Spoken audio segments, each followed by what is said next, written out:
Do you or your kids use technology? Well, if you are listening to this, then the answer is yes.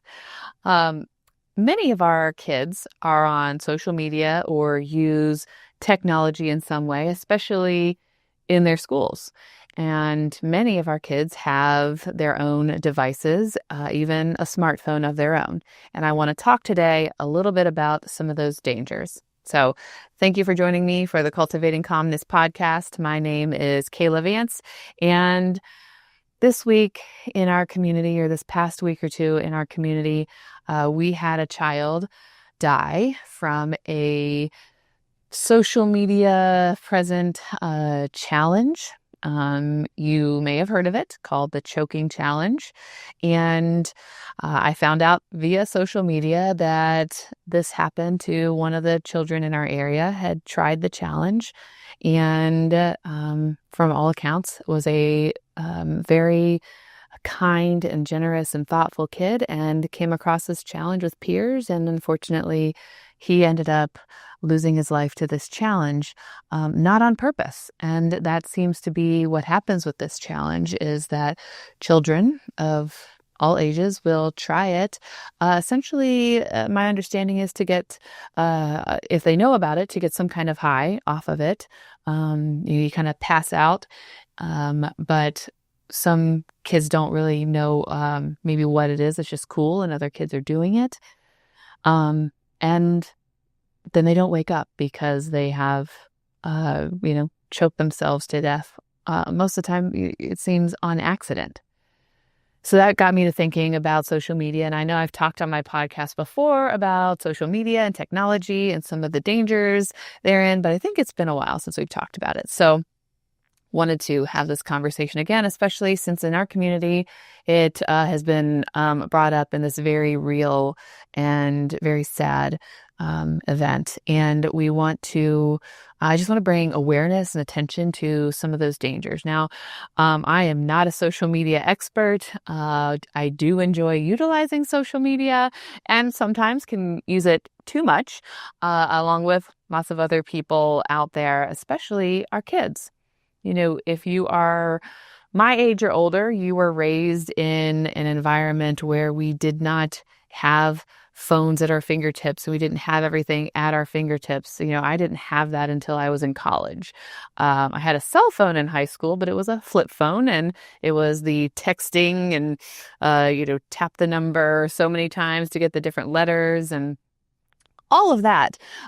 So if you were born, in the late 90s, you were raised on a lot of, you were raised on technology, and that's just been your life, especially, our kids, people my age, and older, a little older. We have kids that have been completely raised with technology, with, iPads, iPhones, television, everything, at their fingertips in a split second.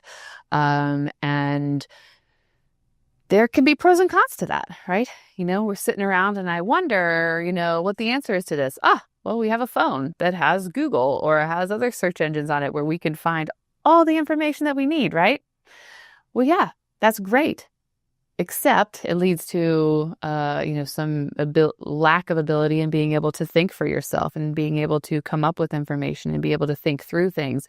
It also leads to our kids not being able to form healthy relationships with each other, healthy romantic relationships with people, to have a sense of self and a sense of like what the world is around them,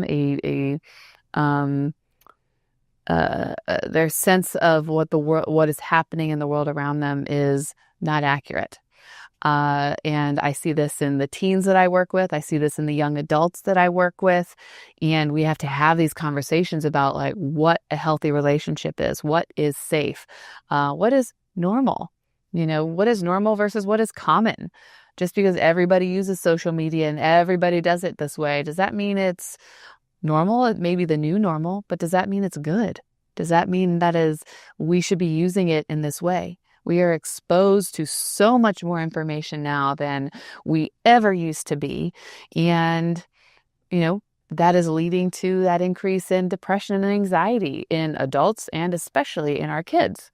But, what I wanted to focus on specifically is safety. We, as parents maybe, and as teachers, put our trust in these technology giants that give our kids these devices and set up these apps for our kids and adults to use. But the technology providers, the technology giants are not out for our kids' safety. Okay. They may set age restrictions and they may have limitations on who can create an account, but they're not very stringent. If they say you have to be 16, they don't require you to upload your driver's license. They don't require to have a conversation with a parent to be able to get the app, correct? All a kid has to do is say, yeah, I'm 16. Here's my date of birth. I will just adjust it to fit the age requirement, if that even exists, right? So there are many ways around the restrictions that are in place for kids to be able to use certain apps. And then it's not only about our kids using them, but it's about who else out there is using these apps. If I let my kids use an app, I am trusting not only that they will use it appropriately, but that the world out there will be using it appropriately in a way that my kids will be accessing that information. And unfortunately, we cannot trust the people out there. And we have seen that time and time again in the apps that are out there. So I wanted to touch on a few, kind of give you some insights. If you're unaware, you may be very well aware of these things. And if you are, that is great. I encourage you to share this with other parents. If you weren't aware and you now are aware, something that you can do is just to be able to monitor, maybe set some of your own personal restrictions, maybe get certain apps out there to be able to monitor what it is your kids are doing on their devices. Because unfortunately, we cannot trust other people to monitor themselves or to do the right thing. That's why they're called predators, because they prey on our children for their benefit.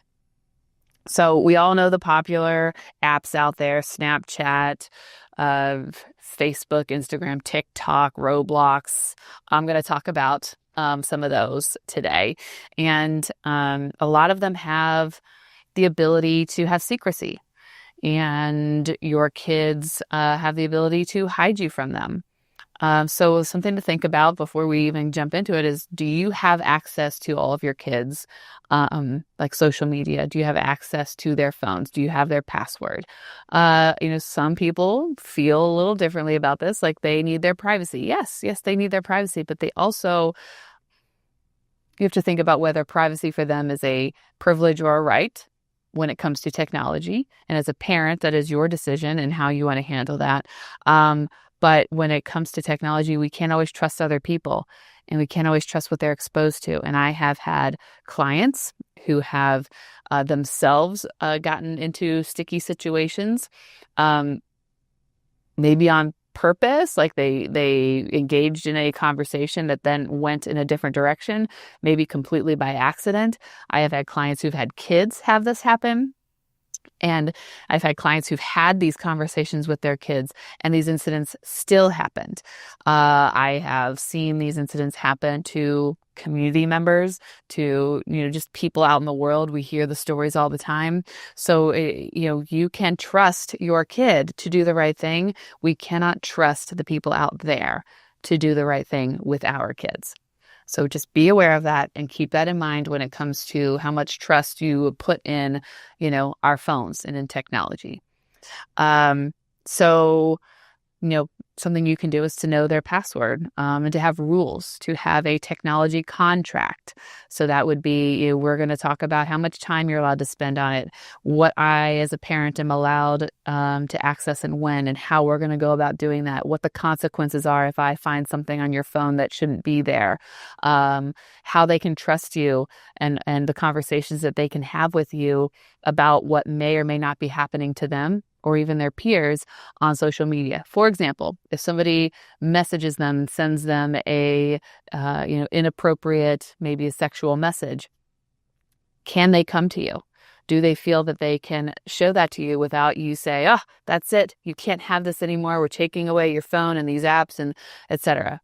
Because if that's going to be a reaction, they're not going to want to show you or let you know that that's going on.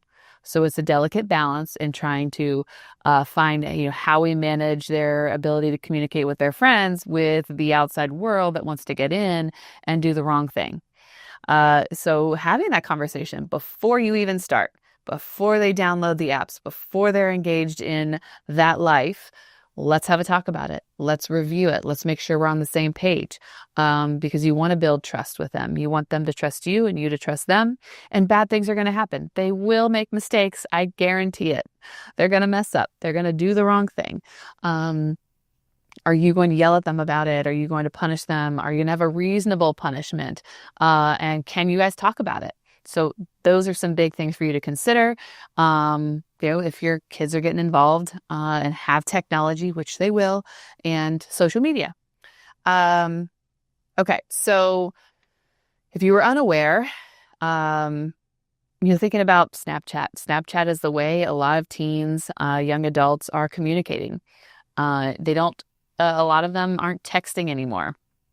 They do, with the traditional messaging apps, but not all of them are sending messages via text. It's via Snapchat, via Instagram, TikTok, things like that. And then there are other additional messaging apps that they may message in, but it's not always in a traditional texting app. So that's something for you to be aware of, that they may be communicating that way. So if you forbid Snapchat, for example, and that's the only way they communicate, you have to think about what other ways you can help them to communicate, or what are the compromises you're willing to make. Thinking about that and what that looks like in your household and with your family, and how you can protect them, but also give them some space. Now, every family is different. Maybe some trust has been eroded and we can't trust it at all. Maybe you can have some trust with some limitations. Maybe you download an app that can view everything that's going on.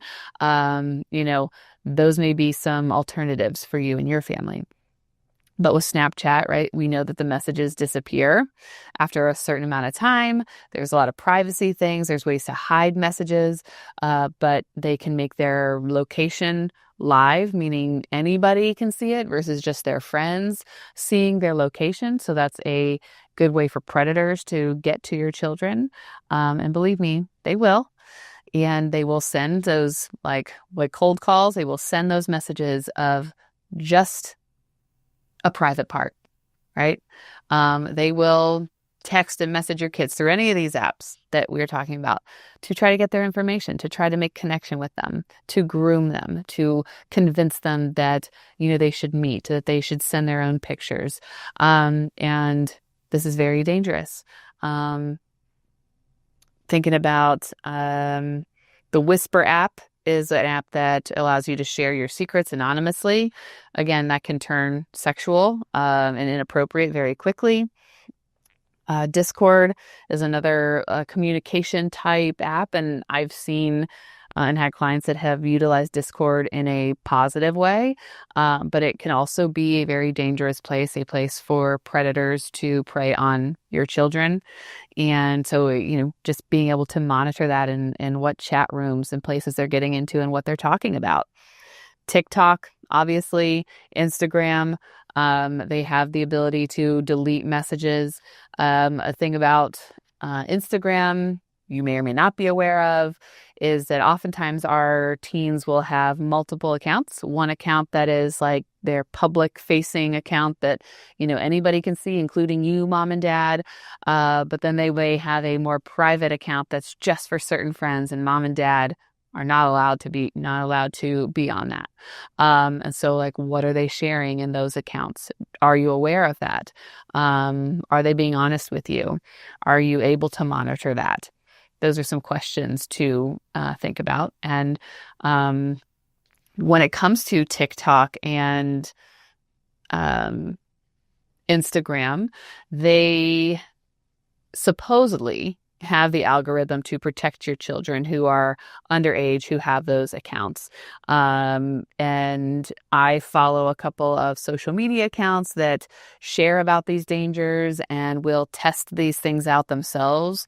Will create new accounts and play around on it. And they will say that even though you mark yourself as a teenager or you have a certain age and that this is supposed to be protected and you're not supposed to see anything bad, they will tell you that sometimes within seconds, your kids will start to see inappropriate material, sexualized material about like eating disorder, disorder type eating, and like having the really thin bodies and gruesome, like disgusting material, all things that are inappropriate for young children. They will start to see that very quickly, within minutes of creating a profile.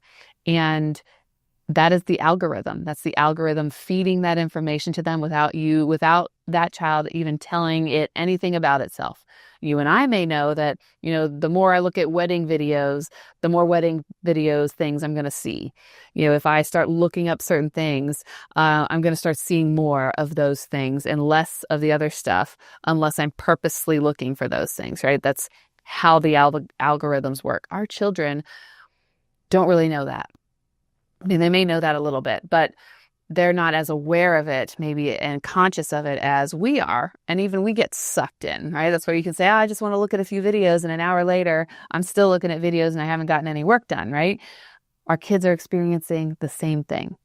So you have to be very careful about what they are seeing. That's where they're seeing, these challenges, people talking about doing these, stupid challenges, which we as a parent, as adults can say, well, that's stupid.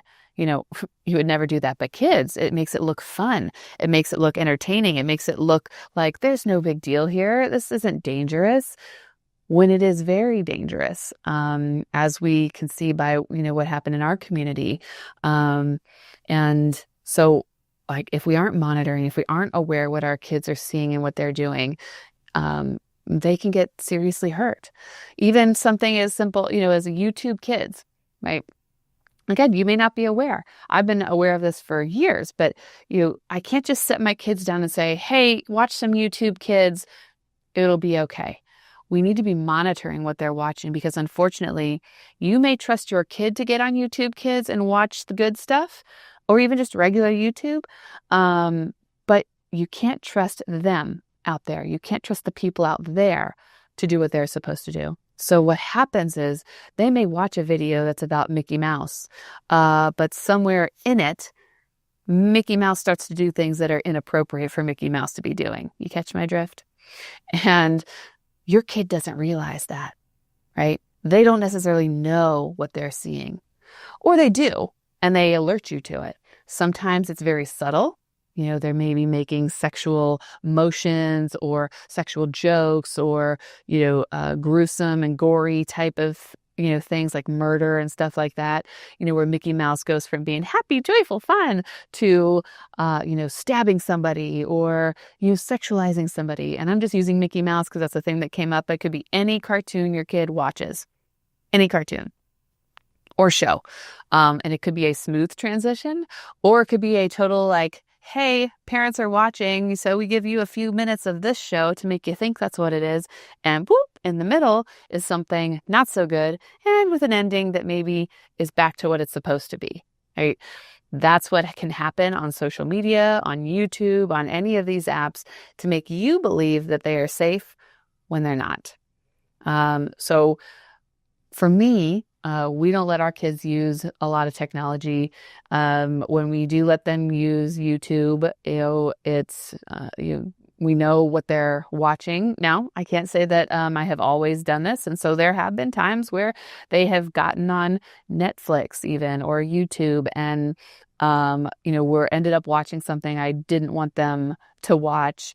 Not that it was terrible or any of these things that I'm talking about, but just like, hey, you're not old enough to watch that yet. And that's on me, that's on me for not paying attention. And so that's, it's very easy to say, hey, go ahead and watch some TV. I'm going to go do stuff over here.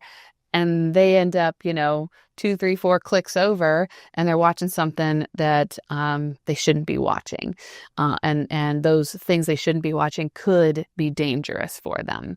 It gets ideas in their head that they didn't need to be exposed to, gets them thinking that they are able or capable of trying something that they are not, and so many other things.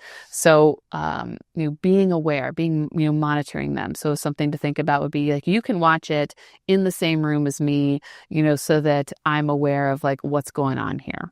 Or making sure you're choosing the thing, but they don't have the remote, so they can't change it onto the next thing. Is something that Roblox does is, it seems pretty benign, but other people can get in there and create spaces, create rooms, create characters that are completely inappropriate for children to be seeing. Sexualized characters, violent characters, things that they shouldn't be seeing in a kid's game, a game meant for kids, right? Now adults play it, and there are probably adults out there that are playing it appropriately. But there are also adults, and maybe even not adults out there, playing this game inappropriately. And your children are going to be exposed to that, and they may not even connect the dots and realize that what they're seeing is inappropriate. And that's a big problem as well. So that's something, to be aware of on these apps. The Bible app. I was recently made aware of the Bible app. You can create, images and Bible verses, and, and the idea is like you can have the pictures and put the Bible verses on it. Well, that's a way kids are sharing like pornography, like sharing nudes. And then, you put the little Bible verse in there. But they, are making things like that happen, even in, Bible apps that you think are safe. So like predators can get to your kids in any location. And so are you aware of all the avenues that predators can get to your kids? I'm aware of people who have had their kids like propositioned, who have been sent sexualized images, who have convinced their kids to send them images, and then they bribe them and then convince them that they're going to ruin their lives by sending these nudes everywhere, that the kid was convinced to send them. And then those are the kids that end up killing themselves. And this has happened on numerous occasions. I'm aware of this happening personally to a couple of people in our community via clients or via, word of mouth, where they have gotten close to or have killed themselves because they were convinced to send information, send nudes, and then bribed to get that back. And they thought it would ruin their lives and that their parents wouldn't understand and their parents would hate them, and et cetera, et cetera, et cetera. Okay. So lots of things out there that are dangerous for our kids, and a good app, or not an app, a good social media a social media person, I guess, to follow. I've been following her for a while. Her name is under Scrolling to Death, and I believe it's a number 2, scrolling the number 2 death. I could be wrong. But she shares a lot of helpful information and cases and things that are out there that are happening on a lot of these platforms that you may be unaware of. And that would be a good one for you as a parent to follow. There's probably lots out there. That's the one that came to mind first. The Bark app is an app you can download on your phone and on your kids' phones. You can even get a specific Bark phone that protects your kids from the stuff out there. But it really does. It allows you to monitor your kids' phones and what's going on. So you get alerted when certain things are happening. And there are many other apps out there. Those are the ones that just come to mind. I'm not selling any of these things. I'm just trying to help you as a parent be able to make a more informed decision. When I used to work at the Nationwide Children's Hospital, there were people in our building who worked on like social media and educating the community. And one thing that they shared, which is shocking, but also doesn't surprise me, is that these apps, these creators, they will go to like mental health conferences to learn about mental health, to then manipulate your mental health with their apps. So they know what they're doing. Their job is to get you to use their apps, not to stay off of them. So think about that when you're using these apps, that they want you to use them. They make more money when you use their apps, and when your kids use their apps. So do they really care about your kids' well-being or yours? Probably not. So thank you for joining me today. I hope you learned something. I hope I didn't scare you too much, but please, please, please just be aware of what your kids are doing on social media. Limit their access if at all possible. And if you can't, make a contract, talk to them about it, have some trust involved between the two of you, so that you can, help them in this crazy world that's out there. Thanks again. I will see you again next week.